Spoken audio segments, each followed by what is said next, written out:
Étude d'aujourd'hui, la conscience. Peut-on s'y fier? Récemment, je parlais à un jeune homme de l'importance de prendre de bonnes décisions.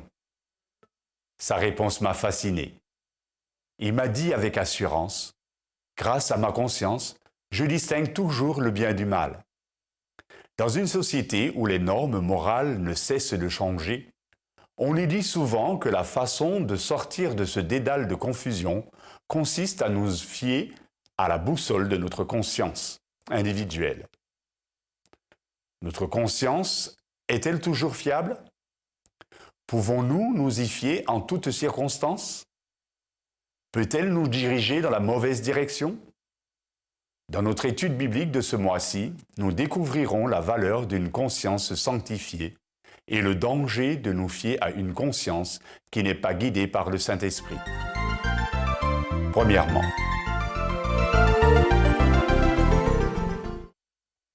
comment la Bible décrit-elle la nature humaine? Quelle est notre condition devant Dieu? Lisons Jérémie chapitre 17, versets 9 et 10 et Ésaïe chapitre 53, verset 6. Jérémie chapitre 17, verset 9. Le cœur est tortueux par-dessus tout, et il est méchant. Qui peut le connaître? Verset 10. Moi, l'Éternel, j'éprouve le cœur, je sonde les reins pour rendre à chacun selon ses voies, selon le fruit de ses œuvres. Ésaïe 53, verset 6. Nous étions tous errants comme des brebis. Chacun suivait sa propre voie, et l'Éternel a fait retomber sur lui l'iniquité de nous tous. Dieu créa Adam et Ève parfaits. Mais après la chute, leur nature changea. Étant tous nés avec une nature déchue, il nous est plus facile de faire le mal que le bien. Deuxièmement, en quels termes l'apôtre Paul décrit-il l'état d'esprit de ceux qui n'ont pas abandonné leur vie à Christ? Comparons Romains chapitre 8, verset 7 avec Éphésiens chapitre 2, versets 1 à 3. Romains chapitre 8, verset 7. Car l'affection de la chair est inimitié contre Dieu, parce qu'elle ne se soumet pas à la loi de Dieu et qu'elle ne le peut même pas. Éphésiens chapitre 2, verset 1. Vous étiez morts par vos offenses et par vos péchés. Verset 2. Dans lesquels vous marchiez autrefois selon le train de ce monde, selon le prince de la puissance de l'air, de l'esprit qui agit maintenant dans les fils de la rébellion. Verset 3. Nous tous aussi, nous étions de leur nombre, et nous vivions autrefois selon les convoitises de notre chair, accomplissant les volontés de la chair et de nos pensées, et nous étions par nature des enfants de colère comme les autres. Troisièmement, puisque notre nature est déchue et que sans Christ nous sommes charnels, une conscience qui n'est pas sous l'influence du Saint-Esprit est-elle un guide sûr? Lisons et résumons les textes suivants. Hébreux chapitre 3 verset 13, 1 Timothée chapitre 4 verset 2, Proverbes chapitre 14 verset 12. Hébreux chapitre 3 verset 13. Mais exhortez-vous les uns les autres chaque jour, aussi longtemps qu'on peut dire aujourd'hui, afin qu'aucun de vous ne s'endurcisse par la séduction du péché. 1 Timothée chapitre 4 verset 2. Par l'hypocrisie de faux docteurs portant la marque de la flétrissure dans leur propre conscience. Proverbes chapitre 14 verset 12. Telle voie paraît droite à un homme, mais son issue, c'est la voie de la mort.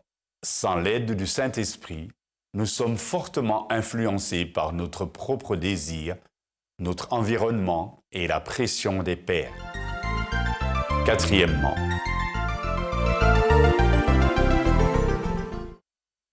depuis que notre nature est déchue, entraînant parfois de mauvais choix qui endurcissent notre cœur, Dieu nous a-t-il laissés seuls pour déterminer ce qui est bien et ce qui est mal? Lisons le message rempli d'espérance d'Ecclésiaste, chapitre 3, verset 11, et de Jean, chapitre 1, verset 9. Ecclésiaste, chapitre 3, verset 11. Il fait toutes choses bonnes en son temps, même il a mis dans leur cœur la pensée de l'éternité, bien que l'homme ne puisse pas saisir l'œuvre que Dieu fait du commencement jusqu'à la fin. Jean chapitre 1 verset 9. Cette lumière était la véritable lumière qui, en venant dans le monde, éclaire tout homme. Dieu nous rencontre sur le terrain de notre condition déchue.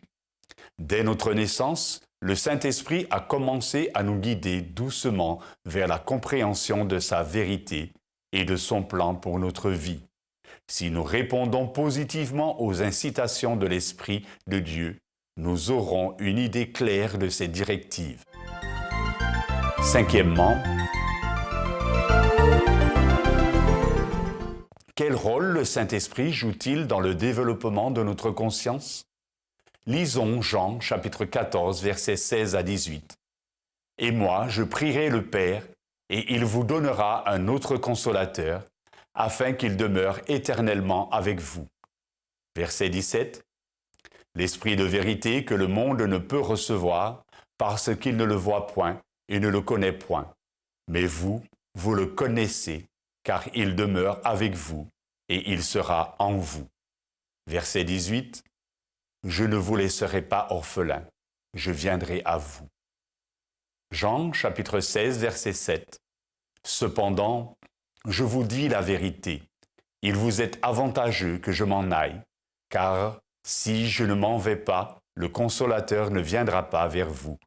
Mais si je m'en vais, je vous l'enverrai. » Verset 13. « Quand le Consolateur sera venu, l'Esprit de vérité, il vous conduira dans toute la vérité, car il ne parlera pas de lui-même, mais il dira tout ce qu'il aura entendu, et il vous annoncera les choses à venir. » Verset 14. « Il me glorifiera, parce qu'il prendra de ce qui est à moi, et vous l'annoncera. » Verset 15. « Tout ce que le Père a est à moi, c'est pourquoi j'ai dit qu'il prend de ce qui est à moi, et qu'il vous l'annoncera. » Le Saint-Esprit, la troisième personne de la divinité, est le représentant divin désigné de Jésus pour nous guider dans toute la vérité. Si nous désirons faire la volonté de Dieu, et si nous nous engageons à lui plaire dans toutes nos actions, le Saint-Esprit nous guidera dans notre processus de prise de décision. Sixièmement, comment la Bible influence-t-elle notre conscience dans le processus de prise de décision? Comparez les textes suivants. Psaume, chapitre 119, verset 105, verset 130, verset 133, verset 140, verset 160. Psaume, chapitre 119, verset 105. « Ta parole est une lampe à mes pieds et une lumière sur mon sentier. » Verset 130. « La révélation de tes paroles est claire, elle donne de l'intelligence aux simples. » Verset 133. « Affermis mes pas dans ta parole, et ne laisse aucune iniquité dominer sur moi. » Verset 140.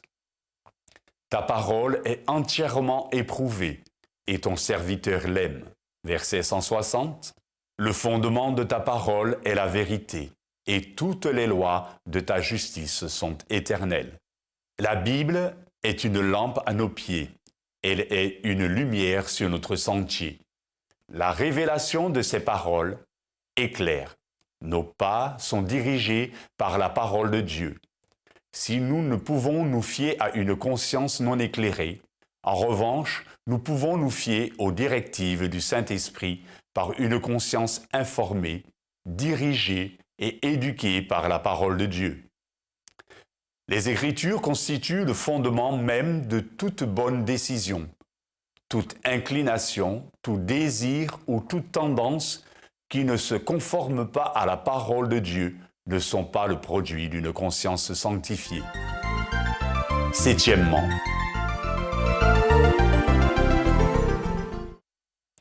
que pouvons-nous faire pour nous assurer d'avoir toujours une conscience informée par la parole de Dieu, une conscience éclairée et guidée par le Saint-Esprit? Lisons Jean chapitre 12, versets 35 et 36. Jean chapitre 12, verset 35. Jésus leur dit, « La lumière est encore pour un peu de temps au milieu de vous. Marchez pendant que vous avez la lumière, afin que les ténèbres ne vous surprennent point. Celui qui marche dans les ténèbres ne sait où il va. » Verset 36.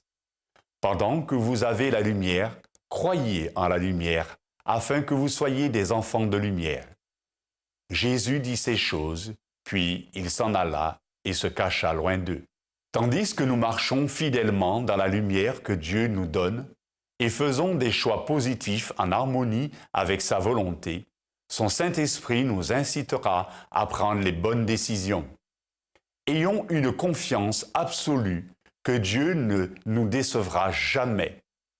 Si nous désirons le servir, il ne nous laissera jamais à la folie de nos propres voies. Il veut nous amener à prendre les bonnes décisions et nous y incite par notre conscience. La question est et demeurera toujours la suivante. Sommes-nous désireux de soumettre nos plans aux siens et de le laisser nous guider? Louons Dieu pour son amour extraordinaire.